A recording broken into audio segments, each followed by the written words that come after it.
Okay, so here's an example of a post-op surgery nipple piercing.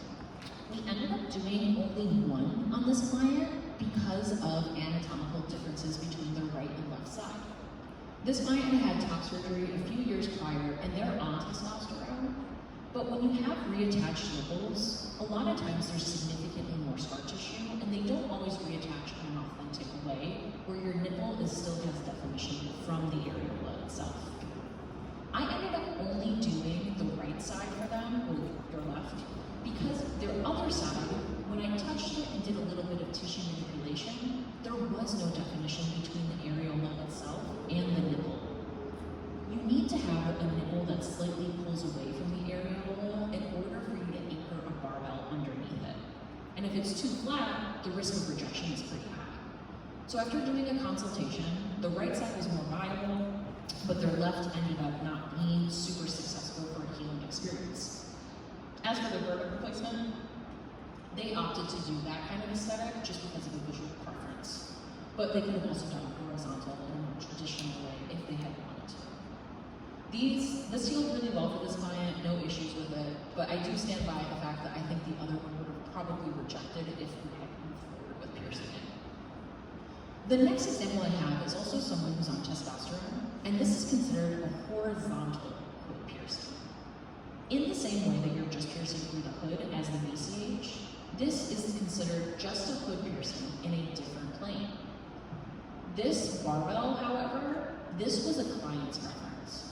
I had never done a horizontal hood piercing with a straight barbell before, but the client came in looking to create an aesthetic of a frenum piercing.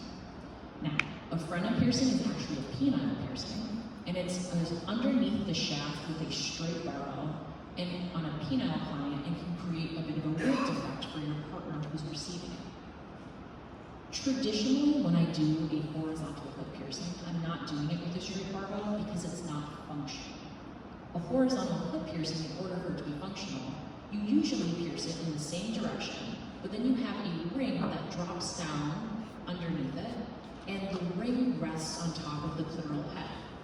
A lot of times there's a ball on that ring, and that ball, when you put pressure on it, can cause more stimulation. There's no guarantee a piercing will ever be more stimulating for the client, but a traditional straight barbell is not going to create any kind of stimulation. When I have clients come in, sometimes I ask, are you looking for function or are you looking for fashion? For this client specifically, they were looking for fashion. They wanted this aesthetic, they wanted a penile piercing look. They didn't care if they gained any functionality from the piercing itself. So we ended up doing this because I trusted them. It was a more experimental piercing. I had never done one with a straight bar before. I was unsure if it would be a successful heal. But I trusted this person because they're a regular of mine, and I told them all of these risks ahead of time, and they ended up coming in at appropriate checkup times, and I trusted them to do that. Part of doing experimental genital piercings is also on the trust of you and your client. You need to work off of informing them what could potentially go wrong, and if you feel like they won't necessarily maintain the health of the piercing, it might not necessarily be in their best interest to move forward with it. Whereas if you know the client will come back in for frequent checkups if there's issues, you can try things like this out where they might not necessarily be exactly what you have in mind for the best healing experience, but it ends up healing perfectly for the client because they're able to maintain its health. This photo is actually it healed and downsized. We ended up just recently doing a secondary one underneath it to create kind of a ladder effect, which is really dope, and once again, they feel very comfortable aesthetically with how their genitals appear now. This is another example of nipple piercings post-top surgery, but the difference is this person is not on HRT. These photos are from when I first did them the first day, and this client is about 2 years out from post-op top surgery. Now, when you're seeking out nipple piercings after you've had top surgery, definition does matter, but you shouldn't even consider getting them pierced for at least a year after post-op. I know that seems like a very long time, but when you have reconstructed nipples, there's scar tissue all around them and underneath them. If you do not allow that scar tissue to rest and relax in the most natural way it can, there will be less blood flow and it'll be a harder heal on your client because because the tissue texture is so dense.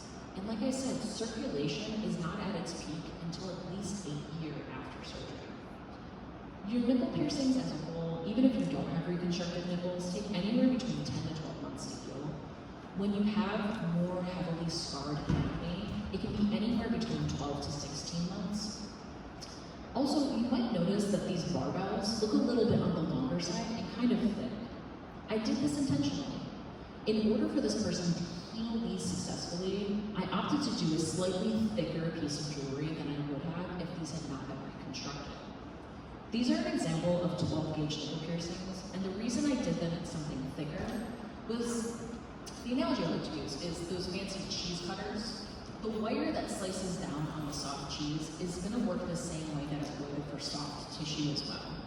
If you have a thin barbell in a soft tissue piercing, such as a nipple, it can actually end up slitting the sides of the nipple over time from wear and tear, and potentially even cause the piercing to tear out and reject. So doing something a little bit thicker and less wiry will cause less tearing and give your client a more successful heal.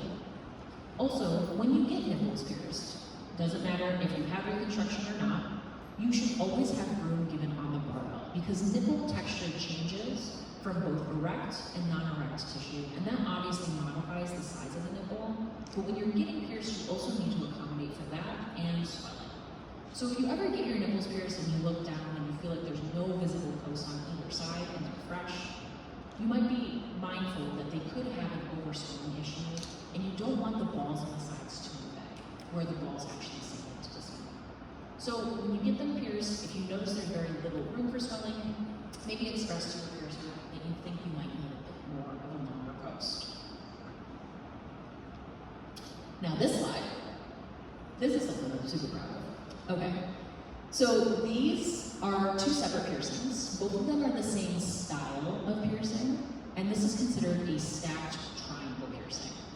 So, a triangle piercing is a very anatomy-specific piercing to look for. Because what we're looking for is, we have our clitoris, we have the hood that covers it, and you're actually piercing behind the clitoral shaft. So not a lot of people are suited for a triangle piercing, let alone two. This client is on testosterone. They've been at a level dose for a pretty long time.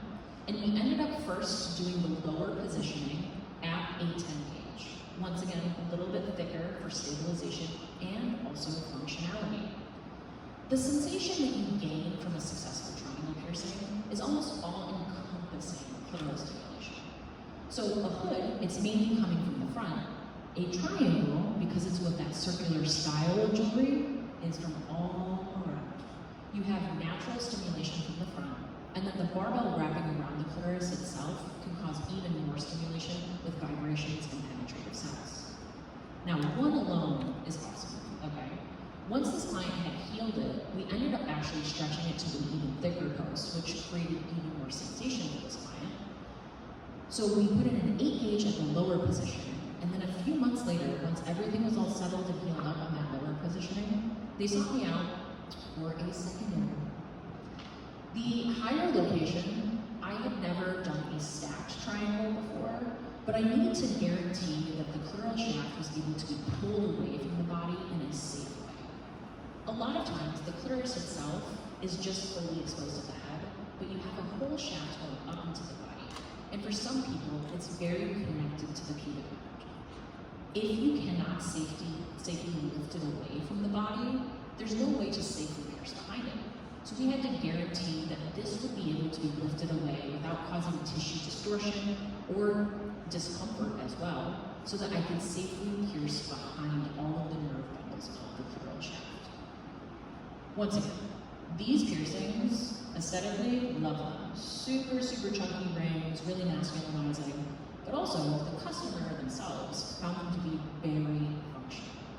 They actually wanted to add a third at a higher level, but I opted not to do that one because of how compressed the clitoral shaft was against the body. But even with two, they found them to be incredibly functional and very aesthetically pleasing. So I'm really happy with how these turned out, how they're healing, and I'm even more happy because the client themselves love